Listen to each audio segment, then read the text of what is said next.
السلام علیکم ورحمۃ اللہ وبرکاتہ۔ صحیح بخاری حدیث نمبر 28۔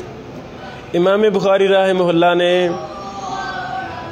حدیث نمبر 28 وہی بیان کی ہے جو حدیث نمبر 12 تھی، یعنی یہ بھی پہلے حدیث گزر چکی ہے اور اس میں کوئی خاص اضافہ وغیرہ نہیں ہے، بلکہ وہی لفظ ہیں جو حدیث نمبر 12 میں گزرے تھے۔ جب کوئی حدیث پہلی دفعہ آتی ہے ہم اس پر تفصیل سے بات کرنے کی کوشش کرتے ہیں، جب وہ دوبارہ آئے گی تو ہم اس پر تفصیل سے بات نہیں کریں گے۔ حدیث تو وہی ہے، لیکن امام بخاری رحمہ اللہ نے اس حدیث پر باب اور قائم کیا ہے اور اس باب کے ذریعے ایک معلق قول بھی ذکر کیا ہے جس کی تفصیل ہم بیان کرتے ہیں۔ امام بخاری نے فرمایا باب افشاء السلام من الاسلام، السلام علیکم کو عام کرنا اسلام سے ہے۔ پیارے بیٹو، السلام علیکم اس کا تعلق ظاہر کے ساتھ ہے، اس کا تعلق ظاہر کے ساتھ ہے، اس لیے امام بخاری نے من الاسلام کہا ہے۔ جن چیزوں کا تعلق باطن کے ساتھ ہوتا ہے امام بخاری ان کے ساتھ لفظ کیا بولتے ہیں؟ من الایمان، اور جن چیزوں کا تعلق ظاہر کے ساتھ ہے وہاں کیا استعمال فرماتے ہیں؟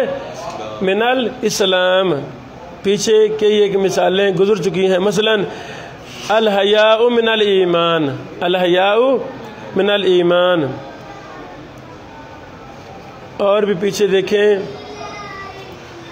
شروع میں امام بخاری رحمہ اللہ نے فرمایا تھا حب الرسول من الایمان، ایسا سمجھے، لیکن جب آیا اطعام الطعام من الاسلام کہا، ایسا سمجھے، کھانا ظاہر ہے نا، کھانا کھلانا غریبوں کو مسکینوں کو یہ ظاہر ہے، تو یہاں بھی سلام کہا۔ اور حدیث نمبر 28 کے اوپر باب قائم کیا افشاء السلام من الاسلام، کہ السلام علیکم کو عام کرنا اسلام سے ہے۔ بیٹو، السلام علیکم کو بہت زیادہ عام کرنا چاہیے۔ مسجد میں اسلام، کوئی قرآن پڑھ رہا ہے اس پر السلام علیکم، کوئی نماز پڑھ رہا ہے اس پر السلام علیکم۔ سنن ابی داود میں صحیح حدیث ہے، نمازی نماز کی حالت میں ہے، جماعت ہو رہی ہے یا منفرد ہے تو سلام کہے، باہر سے آنے والا تو جواب کیسے دینا ہے؟ یعنی یہ ہاتھ بندھے ہوئے ہیں تو اپنے ہاتھ کو ایسے کرنا ہے، نظر آ رہا ہے ویڈیو میں میرا طریقہ، یعنی ہاتھ کو ایسے کرنا ہے۔ یہ کہاں حدیث ہے؟ ابو داود میں۔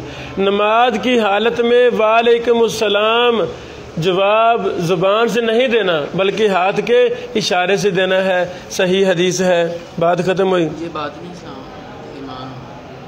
اچھا جی، مفتی عبدالولی خان حقانی صاحب ماشاءاللہ بہت عظیم شیخ ہیں، بڑے مستند محقق اہل علم ہیں، شیخ کی بڑی خدمات ہیں، اللہ تعالیٰ قبول فرمائے، لمبی زندگی عطا فرمائے۔ انہوں نے السلام علیکم پر مستقل کتاب لکھی ہے، اس میں اسلام کے مسائل جتنے بھی ہیں ماشاءاللہ احاطہ کرنے کی کوشش کی ہے، اور پھر اس کا ایک مستقل باب قائم کیا ہے کہ علماء احناف نے اسلام کے ساتھ کہاں کہاں اسلام کی مخالفت کی ہے۔ مسجد میں جاؤ تو سلام نہ کہو، نماز ہو رہی ہے سلام نہ کہو، یہ فقہ حنفی میں ساری باتیں لکھی اور کمزور باتیں ہیں۔ ہماری فقہ قرآن و حدیث کے مطابق ہونا فرض ہے۔ ہر وہ شخص جس کی بات قرآن و حدیث کے مخالف ہے اس کی بات نہیں لی جائے گی۔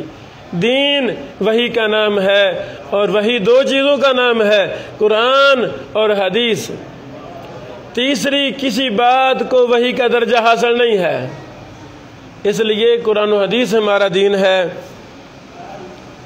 قرآن و حدیث کے جس کی بھی بات مخالف ہوگی وہ نہیں لی جائے گی۔ بات ختم ہوئی۔ اچھا بیٹو، امام بخاری رحمہ اللہ اس باب کے تحت فرماتے ہیں وقال عمار، اور عمار نے کہا، سند کہاں ہے؟ سند نہیں ہے، جس کی سند نہ ہو، امام بخاری ذکر نہ کرے، وہ ہے معلق، وہ ہے معلق۔ معلق کی سندیں دیگر کتابوں میں موجود ہوتی ہیں، ہے سمجھ؟ مثلا یہی قول ہے، پہلے ہم قول پڑھ لیں، یہ مصنف عبدالرزاق ابن ابی شیبہ روضۃ القراء ابن حبان میں ہے اور یہ صحیح ثابت ہے۔ عمار نے کہا ثلاث من جمعہن فقد جمع الایمان، 3 ایسی خصلتیں ہیں جس نے ان کو جمع کر لیا، جس نے انہیں جمع کر لیا، فقد جمع الایمان، تحقیق اس نے ایمان کو جمع کر لیا۔ اللہ اکبر۔ کون سی خصلتیں؟ پہلی خصلت الانصاف من نفسک، اپنے نفس سے انصاف کرنا۔ بیٹو، انسان کے اوپر اپنے جسم کے حقوق ہیں، ان کو ادا کرے۔ آنکھوں کا حق ہے، جسم کا حق ہے، دماغ کا حق ہے، زبان کا حق ہے، پورے جسم کے حق ہیں انسان پر۔ یاد رکھیں، جو شخص اپنے جسم کے حقوق کو مکمل ادا کرتا ہے، انصاف کرتا ہے جسم کے ساتھ، وہ انشاءاللہ اپنے رشتہ داروں کے ساتھ بھی انصاف کرے گا، اللہ کے ساتھ بھی انصاف کرے گا۔ مراد اللہ کے حقوق کو اچھی طرح ادا کرے گا، لوگوں کے حقوق کو ادا کرے گا، اپنے جسم کے حقوق کو ادا کرے گا۔ میں ایک مثال دینا چاہتا ہوں۔ میں ساری رات 1 منٹ نہ سوتا، پڑھتا رہتا، لکھتا رہتا اور کاموں میں مصروف رہتا، تو کیا میں صبح آپ کو پڑھا سکتا تھا؟ سمجھ لگی نا مثال؟ اچھا، جب میں اپنی جان کے ساتھ ظلم کروں گا، اپنی جان سے ظلم کروں گا، انصاف نہیں کروں گا، تو میں اپنے بیوی بچوں کا حق ادا کر سکوں گا؟ گھر کام ہوگا، پانی لانا ہے، دودھ لانا ہے، سبزی لانا، گھر کو کام ہوگا میرے متعلقہ، میں کہوں گا نہیں پیچھے ہٹ جائے، میں نے سونا ہے، یہ ظلم ہوگا نا۔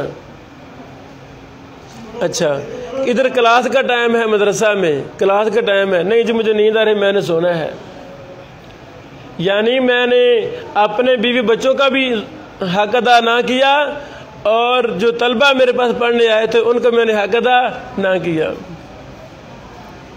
تو اسی طرح میں اللہ تعالیٰ کے حقوق بھی پامال کروں گا۔ اس لیے ہمیں سب سے پہلے اپنے جسم کے ساتھ انصاف کرنا چاہیے۔ بیمار ہو گیا انسان تو دوائی لے، علاج کروائے، اللہ تعالیٰ سے دعا مانگے، دم کرے، اپنے آپ کو دم کروائے، مشورہ کرے، سستی نہ کرے، ایک حد تک اپنے جسم سے کام لے، اللہ تعالیٰ اس کو صحت بھی ٹھیک عطا فرمائے گا، کھانا وانا صحیح کھائے، وقت پر کھائے، زیادہ فضول نہ بولے، گناہوں سے کلی دور رہے۔ انسان کا اپنے نفس سے انصاف کرنے کا سب سے بڑا مرتبہ یہ ہے کہ انسان نیکی تقوی کو اپنا شعار بنا لے، گناہوں سے بچ جائے۔ نظر اللہ امرأن سمع مقالتی، اللہ اس شخص کو تر و تازہ رکھے جس نے میری حدیث کو سنا، اس کو یاد کیا، یاد رکھا، پھر آگے پہنچایا جیسے سنا۔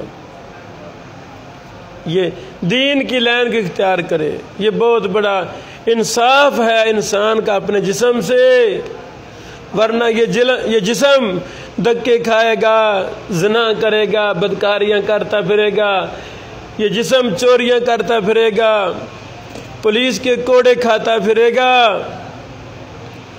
لوگوں کو انسان اپنا منہ دکھانے کے قابل نہیں سمجھے گا، چھپتا پھرے گا،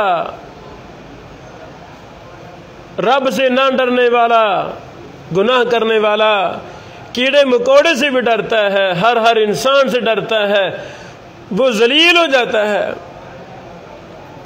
اللہ اکبر۔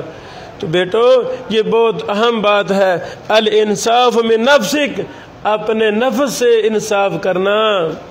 اللہ تعالیٰ آپ کو اچھی زندگی عطا فرمائے گا، آپ سے کوئی تنگ نہیں ہوگا، تو جو اپنے جسم کے ساتھ انصاف نہیں کرتا اس سے سارے تنگ ہو، رب بھی ناراض ہوگا، رشتہ دار بھی ناراض، سارے ناراض ہوں گے، گالیاں دیں گے۔ رسول اللہ صلی اللہ علیہ وسلم نے دوسری حدیث میں ارشاد فرمایا، جب صبح ہوتی ہے زبان نہیں پورا جسم زبان کے سامنے ہاتھ جوڑتا ہے، مطلب کہ تو باز رہنا ہے ورنہ ہماری شامت آ جائے گی، ایسے نا زبان کا صحیح استعمال کرنا وغیرہ وغیرہ۔ وَبَذْلُ السَّلَامِ لِلْعَالَمِ، جہان کے لیے السلام علیکم کو عام کرنا، ہر کسی کو سلام کرنا ہے، ہر کسی کو سلام کرنا، السلام علیکم۔ عورتیں ملے ان کو بھی السلام علیکم، جہاں فتنے کا ڈر نہ ہو، جہاں فتنے کا ڈر ہو وہاں عورتوں سے سلام نہ کہا جائے۔ جتنا ہم دیہاتی لوگ ہیں، بڑی عورتیں، ہم رستے میں جا رہے ہیں وہ ہمیں کہتی ہیں بیٹا کیا حال، السلام علیکم، تو فتنے خطرہ نہیں ہوتا۔ وہ میں جب ہمارے پاس میں بھی کہہ دیتا السلام علیکم، کیا حال ماں جی، فتنے کا ڈر نہ ہو۔ وَالْإِنفَاقُ مِنَ الْإِقْتَارِ، اور تنگی کی حالت میں خرچ کرنا۔ آپ کے پاس پیسے زیادہ نہیں ہیں، آپ کے اپنے حالات تنگ ہیں، تنگ دستی ہے گھر میں، پیسے زیادہ نہیں ہیں، تو آپ خرچ کرتے ہیں، یہ بہت اچھی صفت ہے، یہ بہت اچھی صفت ہے۔